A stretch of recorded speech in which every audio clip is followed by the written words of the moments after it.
नमस्कार, देशोन्नतीच्या सुपर 30 मध्ये मी ऐश्वर्या आपलं स्वागत करते। अकोल्यातील डाबकी रोड पोलीस ठाण्याच्या हद्दीत राहणारा अक्षय नागलकर नावाचा तरुण बेपत्ता असल्याची तक्रार पोलीस ठाण्यात देण्यात आली होती। मात्र आता अक्षय नागलकर याची निर्घृणपणे हत्या करण्यात आल्याची माहिती पोलिसांनी दिली आहे। पूर्ववैमनस्यातून हे मोठं हत्याकांड घडलंय। राजस्थानातून येऊन पश्चिम महाराष्ट्रातील सांगलीत कुटुंब फुगे विकून उदरनिर्वाह करतंय। मात्र लक्ष्मीपूजनाच्या रात्री कुटुंबातील 1 वर्षाच्या बाळाचं दुर्दैवीरित्या अपहरण झालं होतं। मात्र सांगली पोलिसांनी तातडीने तपासाची चक्र फिरवत अवघ्या 72 तासात बालकाला रत्नागिरी जिल्ह्यातील सावर्डे येथून सुखरूप ताब्यात घेतलंय। एका आरोपीला अटक करण्यात आली असून 2 साथीदार अद्याप फरार असून त्यांचा शोध सुरू आहे। पैठण तालुक्यातील बिडकीन परिसरात बॅनर फाडल्याच्या किरकोळ कारणावरून गुरुवारी 23 ऑक्टोबरच्या रात्री 2 गटात झालेल्या तुंबळ हाणामारीत एका 17 वर्षीय तरुणाचा मृत्यू झालाय। अशा घटना मोठ्या प्रमाणात घडतायत। पोलीस प्रशासन फक्त बघ्याची भूमिका घेत असल्याची चर्चा संपूर्ण जालना शहरात सुरू आहे। साताऱ्यामधील फलटण येथील उपजिल्हा रुग्णालयात कार्यरत अधिकारी डॉक्टर संपदा मुंढे यांच्या आत्महत्येच्या प्रकरणाची सखोल व निष्पक्ष चौकशी करून दोषींना कठोर शिक्षा करावी अशी मागणी इंडियन मेडिकल असोसिएशनने मुख्यमंत्री देवेंद्र फडणवीस यांना पत्र पाठवून केली आहे। कोकणातील निसर्ग सौंदर्याची भुरळ मराठी हिंदी सिनेमा सृष्टीनंतर आता दाक्षिणात्य चित्रपट सृष्टीला देखील पडली आहे। रत्नागिरी तालुक्यातील सैतवडे गावात दक्षिण भारतीय चित्रपट सृष्टीतील बहुप्रतीक्षित रावडी जनार्दन या चित्रपटाचं चित्रीकरण सुरू करण्यात आलंय।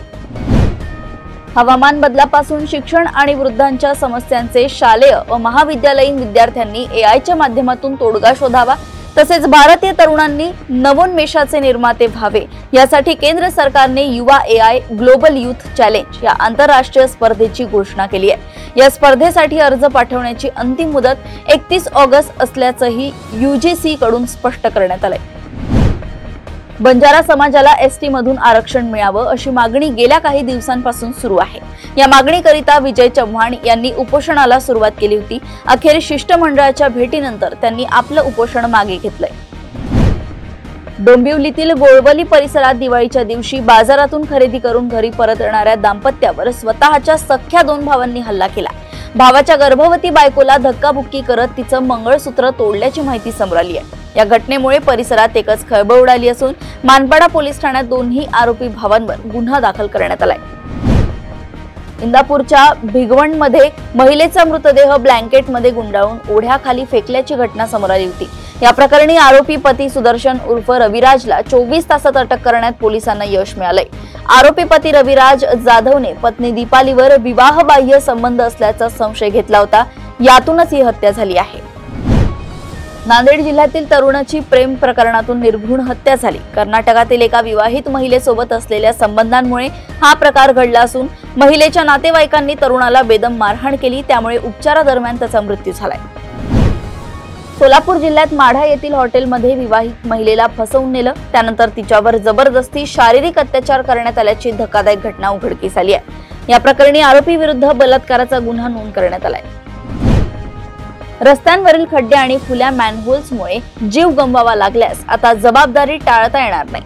अशा प्रकरणात मृत व्यक्तीच्या वारसांना 6 लाख रुपये तर अपघातात जखमी झालेल्यांना 50,000 ते 2.5 लाख रुपयांपर्यंत नुकसान भरपाई देण्याचे आदेश मुंबई उच्च न्यायालयाने दिले आहेत। ही भरपाई कंत्राटदारांकडून आकारलेल्या दंडातून किंवा दोषी ठरलेले अधिकारी, अभियंते आणि कंत्राटदारांच्या पगारातून वसूल केली जाईल। राज्य सरकारच्या अल्पसंख्याक कर्ज योजनेची अंमलबजावणी थांबली आहे। गेल्या वर्षभरापासून कर्जाचे अर्ज स्वीकारणे बंद करण्यात आले आहे। त्यामुळे बेरोजगार युवकांनी आर्थिक मदतीकरिता कोणाकडे जायचे असा प्रश्न विचारला जातोय। राज्यातील 13 आदिवासी बहुल जिल्ह्यातील अनुसूचित क्षेत्रात अनुसूचित जमातीसाठी शिक्षकांची 17,033 पदे रिक्त असल्याची धक्कादायक बाब शिक्षण आयुक्त पुणे यांनी शालेय शिक्षण व क्रीडा विभागाच्या प्रधान सचिवांना पाठवलेल्या 24 जुलै 2023च्या पत्रातून पुढे आली आहे। नवीन गौण खनिज खनन कायद्याच्या अंमलबजावणी अंतर्गत परसोडी येथील वाळू घाटावर खासगी व्यावसायिकांनी डेपोमधील वाळूची आपसात विल्हेवाट केल्याप्रकरणी जिल्हाधिकाऱ्यांनी घेतलेल्या निर्णयाविरोधात मुंबई उच्च न्यायालयाच्या नागपूर खंडपीठाने तात्पुरती स्थगिती दिली आहे। आंध्र प्रदेशच्या कुर्नूलमध्ये शुक्रवारी पहाटेच्या सुमारास बसला आग लागून 20 जण जिवंत जळाले। पण इतकी भीषण आग कशी लागली त्याचं कारण समोर आलंय। बसमध्ये 234 स्मार्टफोन्स आणि एसीच्या बॅटरी होत्या, ज्यांच्या स्फोटामुळे आग लागली. इंधन गळती आणि बसमध्ये केलेले सदोष बदल यामुळे दुर्घटनेची तीव्रता वाढली होती. भारताचे पुढील सरन्यायाधीश होणारे न्यायमूर्ती सूर्यकांत यांनी श्रीलंकेतील एका कार्यक्रमात बोलत असताना भारतातील न्याय प्रणालीबाबत भाष्य केलंय. समाजाच्या सर्वात शेवटच्या रांगेत असलेल्या व्यक्तीपर्यंत न्याय पोहोचावा असे न्यायमूर्ती सूर्यकांत म्हणाले आहे. पतंजली योगपीठ येथे यज्ञ, अग्निहोत्र आणि वैदिक मंत्र्यांच्या विधीसह पतंजली आपत्कालीन आणि क्रिटिकल केअर हॉस्पिटलचे उद्घाटन करण्यात आले. विशेष म्हणजे हे कॉर्पोरेट रुग्णालय नसेल तर एक रुग्णालय असेल जे रुग्णांसाठी सेवा करेल. आमचे उद्दिष्ट एकात्मिक औषध प्रणालीद्वारे रुग्णांना आरोग्य प्रदान करणे असल्याचं बाबा रामदेव म्हणाले आहे. कन्नड अभिनेत्री आणि बिग बॉसची माजी स्पर्धक दिव्या सुरेश बँगलोरमधील हिट अँड रन केसमध्ये सहभागी असल्याचा आरोप होतोय. बायतरियनपुरा परिसरात 4 ऑक्टोबर रोजी मध्यरात्री 1:30 वाजताच्या सुमारास ही घटना घडली. पंजाबमधील मानसा जिल्ह्यात बुधलाडा उपविभागातील अकबरपूर खुदल गावात ड्रग्सच्या आहारी गेलेल्या एका जोडप्याने आपले व्यसन पूर्ण करण्यासाठी चक्क पोटच्या 5 महिन्यांच्या बाळाला 1,80,000 रुपयांना विकले. मुलाच्या मावशीने त्याला परत मिळवण्यासाठी पोलिसांशी संपर्क साधल्यानंतर हे क्रूर कृत्य उघडकीस आले. सिंगापूरमधील रॅफल्स हॉस्पिटलमध्ये काम करणाऱ्या एका भारतीय नर्सला रुग्णालयात आजारी आजोबांच्या भेटीस आलेल्या तरुणाचा विनयभंग केल्याप्रकरणी 1 वर्ष आणि 2 महिन्यांच्या तुरुंगवासाची शिक्षा सुनावण्यात आली आहे. या गुन्ह्यासाठी तिला सिंगापुरात प्रचलित असलेली 2 चाबकाचे फटके मारण्याची शिक्षाही ठोठावण्यात आली आहे. दक्षिण कोरियाच्या ओसान शहरामध्ये गजब घटना घडली. 20 ऑक्टोबरच्या दिवशी एका 20 वर्षीय महिलेनं तिच्या घरातील झुरळ मारण्यासाठी फ्लेमथ्रोवरचा वापर केला, पण चुकून आग भडकली आणि बघता बघता संपूर्ण अपार्टमेंटमध्ये आग पसरली. या दुर्घटनेत एका महिलेचा मृत्यू झालाय. अमेरिकेत एका भारतीय व्यक्तीवर 3 लोकांना ट्रक खाली चिरडल्याचा गंभीर आरोप लागलाय. जसनप्रीत सिंग नावाच्या 21 वर्षीय तरुणाने दक्षिणी कॅलिफोर्नियामध्ये भरधाव ट्रक अनियंत्रितपणे चालवून हा अपघात केलाय. या भीषण दुर्घटनेत 3 जणांचा मृत्यू झालाय. सोलापूर येथील डॉक्टर वैशंपायन मेमोरियल शासकीय वैद्यकीय महाविद्यालयात गट ड पदांसाठी 20 जागांवर भरती प्रक्रिया सुरू झाली आहे. 25 ऑक्टोबर ते 20 नोव्हेंबर 2025 पर्यंत ऑनलाईन अर्ज करता येणार असून विविध सामाजिक प्रवर्गांसाठी आरक्षण लागू आहे. 15,000 ते 47,600 रुपये वेतन श्रेणी असलेल्या या संधीसाठी उमेदवारांनी वेळेत अर्ज करावा. एमपीएससीने 2026 मध्ये होणाऱ्या परीक्षांचे वेळापत्रक जाहीर केले आहे. महाराष्ट्र वनसेवा, स्थापत्य अभियांत्रिकी सेवा, कृषी सेवा, गट ब आणि गट क सेवा परीक्षांचे निकाल ऑगस्ट आणि सप्टेंबर मध्ये अपेक्षित आहेत. राज्य सेवा मुख्य परीक्षा ऑक्टोबर मध्ये होईल तर निकाल 2027 मध्ये जाहीर होईल. शिक्षक भरतीसाठी सीटीईटी 2026 ची अधिसूचना लवकरच प्रसिद्ध होईल. महाराष्ट्र आरोग्य विज्ञान विद्यापीठाच्या होमिओपॅथी, आयुर्वेद आणि युनानी पदवी अभ्यासक्रमांच्या प्रवेश प्रक्रियेची 3री यादी आज जाहीर होत आहे.